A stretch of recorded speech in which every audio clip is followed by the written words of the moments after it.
दोस्तों, एक लड़का 12th पास करके अपनी नानी के यहाँ जाता है और अपने घर वालों को वो कहता है कि अब नानी के यहाँ जो मामा काम करते हैं हलवाई का, मैं वहां पे जाके काम करूंगा।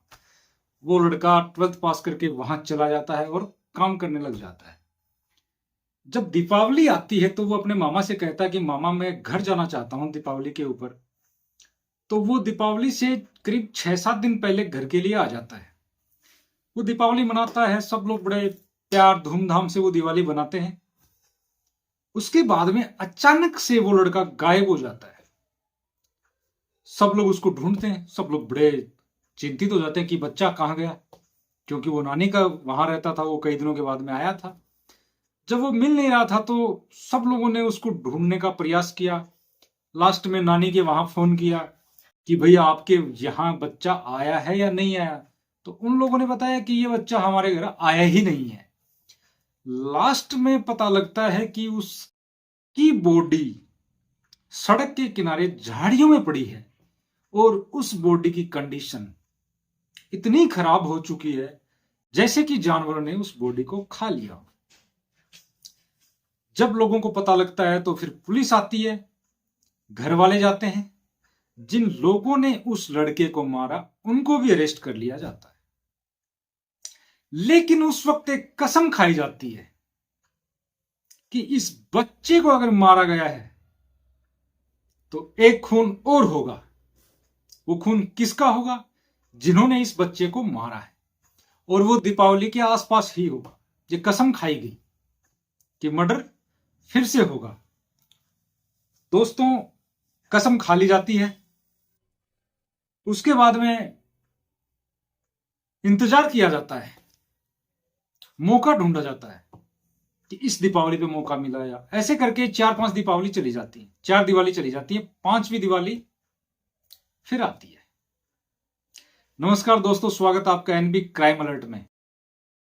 दोस्तों, आज की जो एक घटना है ये हरियाणा राज्य के अंदर सोनीपत है, वहां की ये घटना है। 24 अक्टूबर 2025 की ये बात है। सुबह के बजे हैं 9:30।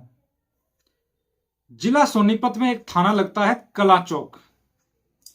कला चौक में एक पुलिया है, ब्रिज। उसके ऊपर एक बाइक जा रही होती है जिसमें 2 आदमी बैठे होते हैं, एक लड़का और एक उसके पिता। वो दोनों उसके ऊपर जा रहे होते हैं। उसके बाद में एक ब्लैक कलर की स्कॉर्पियो आती है। वो उस बाइक के पास में कुछ इस तरह से आती है जैसे कि वो रास्ता भटक गई हो, लेकिन वो उस बाइक को ठोक देती है स्कॉर्पियो। और वो जो बाइक वाले थे वो ब्रिज के ऊपर से नीचे जो सर्विस लाइन होती है, नीचे जो सड़क होती है, रोड होती है, वहां पे वो गिर जाते हैं। बाइक ऊपर ही गिर जाती है ब्रिज के ऊपर। और जो स्कॉर्पियो थी वो पुलिया के ऊपर जो साइड में रेलिंग होती है लोहे की, वहां आगे का जो साइड होता है, आगे वाले टायर के ऊपर जो बोनट वाला होता है पोर्शन, वो उसमें फंस जाता है। इसके बाद में उस गाड़ी में से लोग उतरते हैं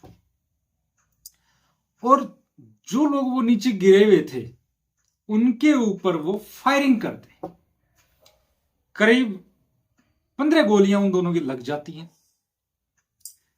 जो बाइक चला रहा था उसने हेलमेट पहन रखा था, उसके हेलमेट के अंदर से इधर से गोली घुसती है और इधर से निकल जाती है। कुछ राउंड खाली चले जाते हैं। जब स्कॉर्पियो वालों को पता लग गया कि अपनी गाड़ी अब निकल नहीं रही है तो वहां से वो तीनों और पैदल भागते हैं। जब फायरिंग हो रही थी तो लोग समझ नहीं पा रहे थे कि एक्चुअल में ये हो क्या रहा है, क्योंकि वो सारा सीन एकदम फिल्मी स्टाइल में हो रहा था। तो ज्यादातर लोगों को ये लगा कि ये सब जो आजकल जो वीडियोस बनाते हैं सोशल साइट्स पे डालने के लिए, शायद वो चल रहा है। उसके बाद में वो स्कॉर्पियो वाले वहां से भाग जाते हैं, उनकी गाड़ी वहीं फंस जाती है। जो स्कॉर्पियो होती है उसका नंबर होता है HR79E7331। जब वो भागते हैं तो रास्ते में वो दिमाग लगाते हैं कि पैदल तो हम आखिर कब तक भागेंगे।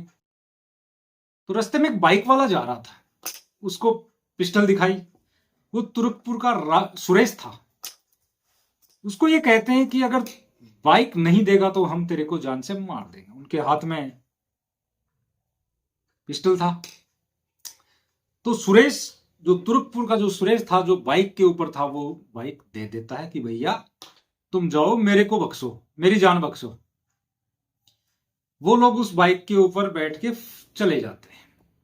उस भीड़ में से एक बुजुर्ग रोता हुआ आता है। सब लोगों ने देखा कि ये बुजुर्ग रो रहा है, तो सब लोग पूछते हैं कि आप क्यों रो रहे हो। तो उसने बताया कि जो वो मरा है उसमें एक मेरा बेटा है और एक मेरा पोता है। बेटा मेरा है धर्मवीर जो 50 साल का है, पोता मेरा मोहित है जो 25 वर्ष का है।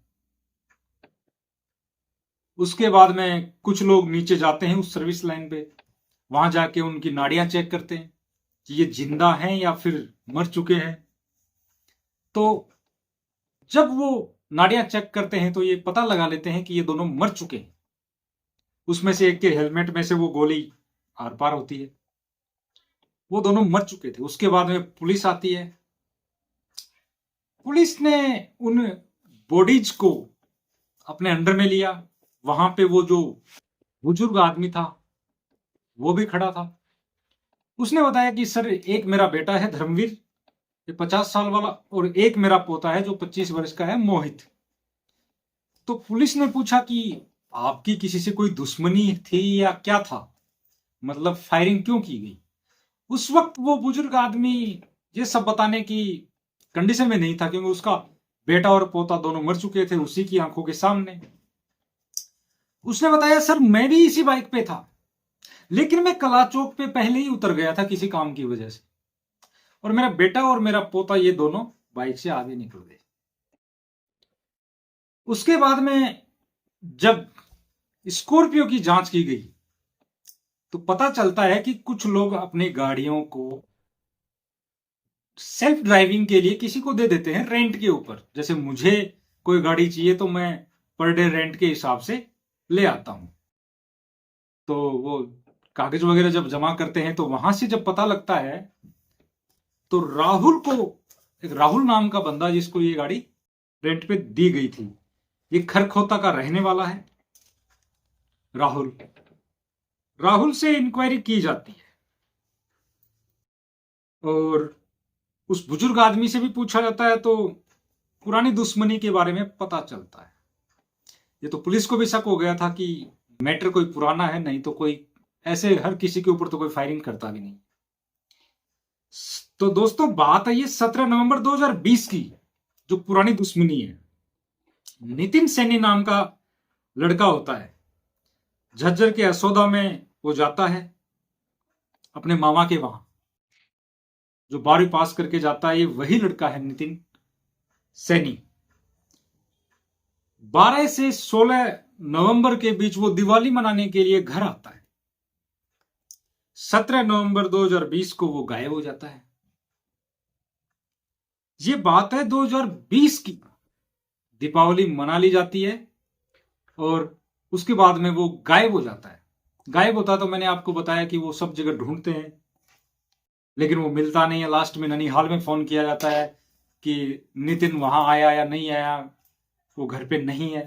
तो वो लोग भी कहते हैं कि हमारे पास नहीं आया नितिन। ऐसे करके 25 नवंबर 2020 को उसकी बॉडी मिलती है। उसकी बॉडी मिलती है गोपालपुर एक्सप्रेस वे के पास में, झाड़ियों के पास में उसकी बॉडी मिलती है। उसकी बॉडी की हालत बड़ी नाजुक थी, कुत्तों ने नोच लिया था, ये सब। दोस्तों, पुलिस वहां पे जाती है। जब बुजुर्ग से पूछा, उन्होंने सारी बातें बताई, तो जो मारने वाला बंदा था नितिन सैनी को, वो वही मोहित था 25 वर्ष का, जिसको मारा गया था ब्रिज के ऊपर। 2020 में उसको अरेस्ट भी कर लिया था। उसने बताया सर, 6 महीने पहले हमारे बीच में कुछ आपसी विवाद हो गया था, तो मेरे हाथ में एक बड़ा स्क्रू ड्राइवर आया, मैंने उससे नितिन सैनी को मार दिया। उस मोहित के साथ में उसका एक दोस्त भी था। दोनों उस टाइम 2020 में अरेस्ट हो जाते हैं। अब नितिन सैनी के परिवार वाले भी मौका देख रहे थे कि कब बदला लिया जाए। मोहित जेल में कुछ टाइम रहा, उसके बाद जमानत पे बाहर आ गया। नितिन सैनी मर चुका था। अब नितिन सैनी के घर वालों को बर्दाश्त कैसे हो कि हमारे बेटे को मारा, हमारे बच्चे को मारा, जेल की बजाय वो बाहर आराम से घर पे घूम रहा है।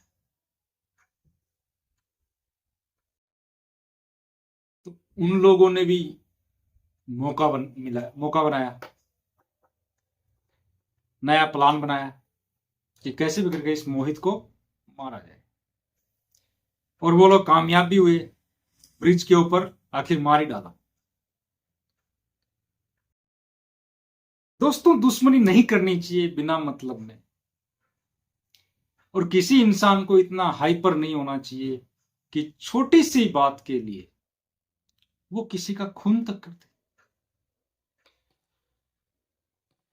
दोस्तों, मेरा ये आप सब लोगों को ये कहानी सुनाने का मकसद परेशान करना नहीं है, लेकिन देश दुनिया में क्या हो रहा है ये आप तक जरूर पहुंचनी चाहिए खबर।